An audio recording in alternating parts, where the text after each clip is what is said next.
Olá pessoal, espero que vocês estejam bem. Sejam bem-vindos a mais uma aula de Física na disciplina de Ciências da Natureza. Na aula sobre a luz, nós vimos alguns conceitos básicos da óptica geométrica, como os raios de luz, os feixes de luz, fontes e suas classificações, entre outras. Esses conceitos são de grande importância para a aula de hoje, pois nós vamos estudar o primeiro princípio da óptica geométrica e observar algumas de suas aplicações no nosso dia a dia. Pois bem, esse princípio é o da propagação retilínea da luz, e vamos ver o que ele nos diz no slide a seguir. A gente já viu que a luz, assim como todas as ondas eletromagnéticas, são ondas tridimensionais, ou seja, ela se espalha em todas as direções. Esse princípio é o que nos garante que a propagação da luz seja feita de maneira retilínea. Observando a figura abaixo, perceba que a luz da vela está se propagando em todas as direções, mas somente uma pequena parte dessas, que está indo para a direita, passa através dos orifícios feitos nas hastes de madeiras e chegam até o olho do observador. O princípio da propagação retilínea da luz nos fala que, em um meio homogêneo, transparente e isotrópico, a luz se propaga em linha reta. Mas o que seria um meio homogêneo? Bom, um meio homogêneo é qualquer local que possua a mesma densidade em todas as partes. Por exemplo, dada uma temperatura e uma pressão constante, podemos dizer que o ar atmosférico é um meio homogêneo. O meio transparente, como o próprio nome já diz, é um meio que permite a passagem da luz, como um vidro polido e o ar. E as últimas características necessárias para que a luz se propague em linha reta é que esse meio seja isotrópico. O meio isotrópico é um meio em que as propriedades físicas são as mesmas em todas as direções.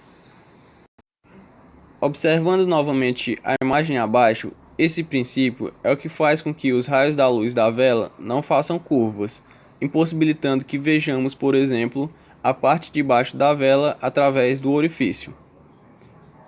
Agora, vamos ver algumas consequências e aplicações da propagação retilínea da luz, que são as sombras, os eclipses, formação de imagem na câmara escura de orifício e a formação de imagem no olho humano. Vamos começar então falando da formação das zonas de umbra e penumbra. Na aula passada, falamos que as fontes de luz poderiam ser classificadas quanto às suas dimensões em fonte pontual e fonte extensa. Vimos nas fontes pontuais que a sombra projetada se apresenta por uma região com total ausência de luz, chamada de umbra. Vamos ver então por que isso ocorre.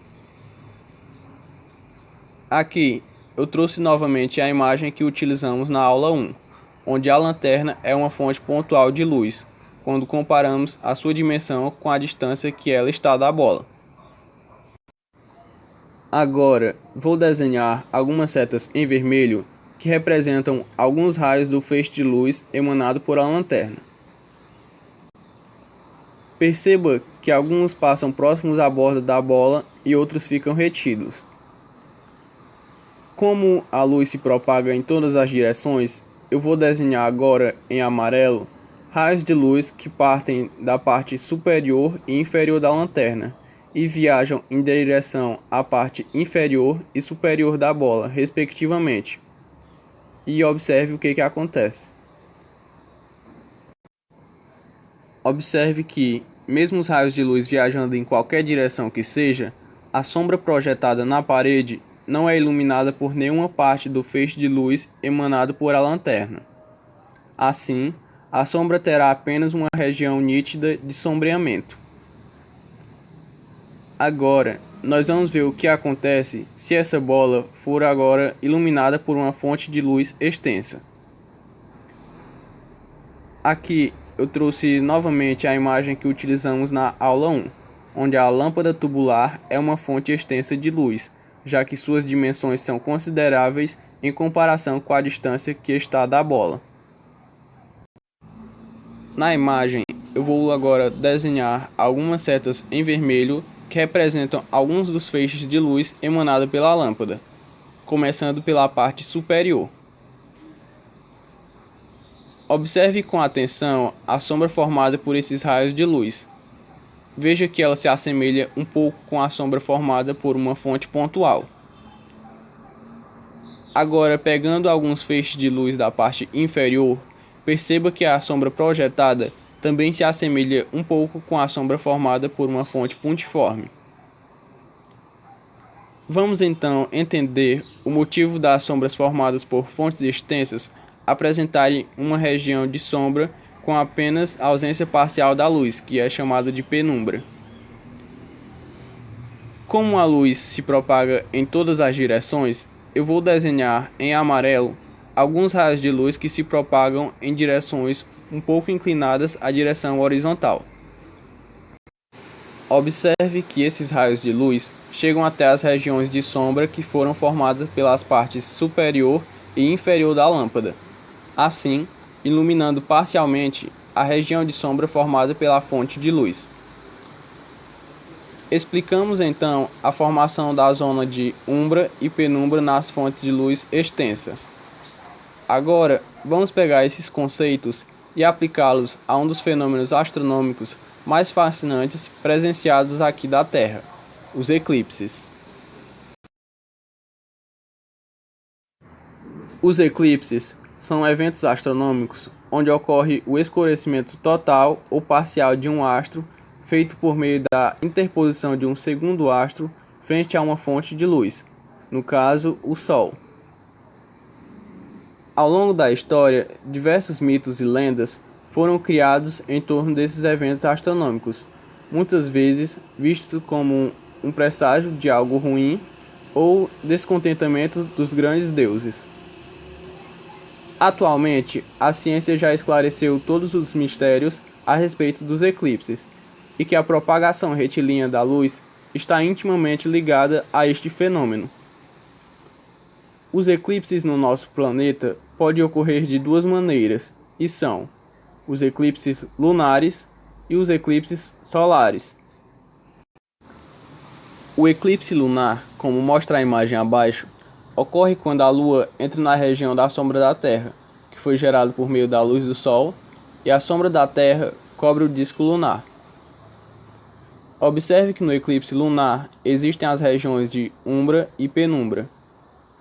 O eclipse lunar total ocorre quando o disco lunar atravessa por completo a zona de umbra.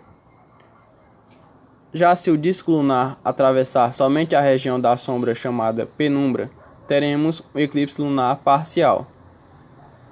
Vale destacar que os eclipses lunar ocorrem sempre quando a Lua está em fase cheia. Agora, vamos falar do eclipse solar. Bom, o eclipse solar, como mostra a figura abaixo, ocorre quando a Lua está interposta na posição certa entre a Terra e o Sol, e então projeta a sua sombra em nosso planeta. Os eclipses solares também possuem as regiões de umbra e penumbra. Temos um eclipse solar total quando a região em que nós estamos é totalmente coberta pela região da umbra. Já se o local que nós estamos for coberto apenas pela região de penumbra, teremos um eclipse solar parcial.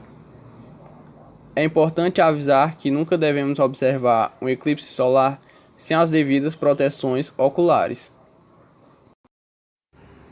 Agora, vamos falar da câmara escura. No começo da aula, a gente falou de Alhazen e de seus conhecimentos e contribuições para o estudo da óptica. Ele conseguiu esses feitos quando inventou e construiu a primeira câmara escura. Ela era apenas um quarto escuro, onde por meio de um pequeno orifício na janela, a luz passava por esse orifício e assim projetava a imagem invertida de objetos que estavam do lado de fora da câmara, como vocês podem observar aqui na ilustração abaixo. Vamos agora entender um pouco mais desse conceito de propagação retilínea da luz e ver algumas relações geométricas que podem ser feitas a partir da câmara escura de orifício. Aqui, nós temos a representação de uma câmara escura de orifício, que é uma caixa totalmente fechada com um pequeno orifício em um de seus lados. Temos também uma vela acesa, que é a fonte luminosa, emitindo luz para todas as direções. Perceba que os raios de luz em vermelho não passam através do orifício.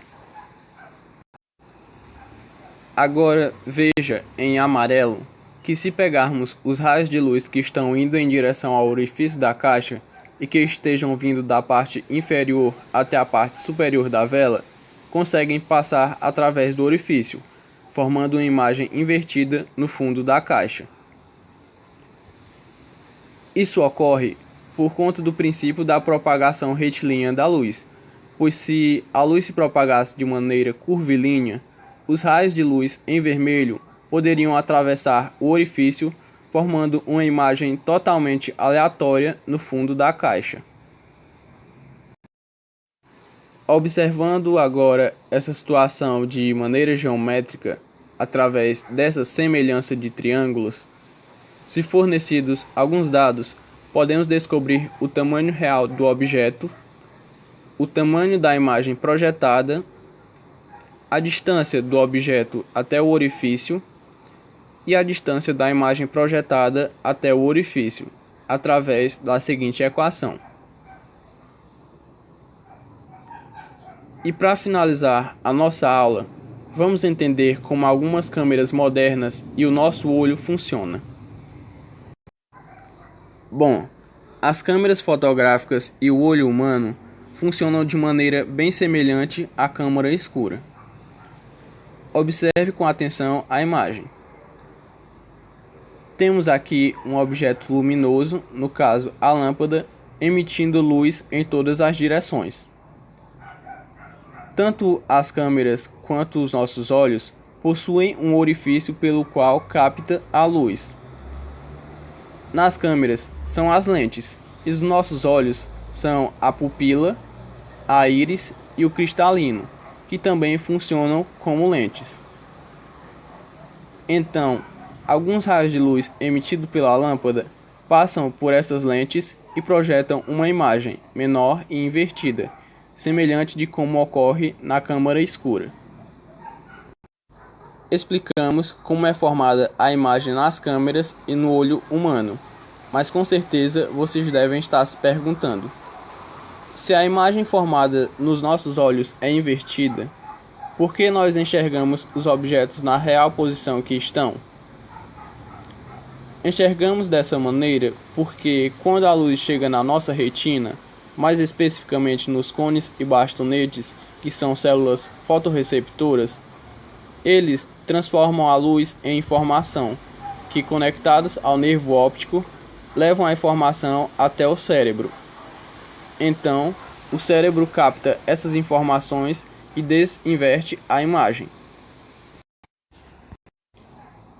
Bom, pessoal, essa foi a nossa aula sobre a propagação retilínea da luz e algumas aplicações. Obrigado pela atenção de todos e até a próxima aula com resoluções de exercícios.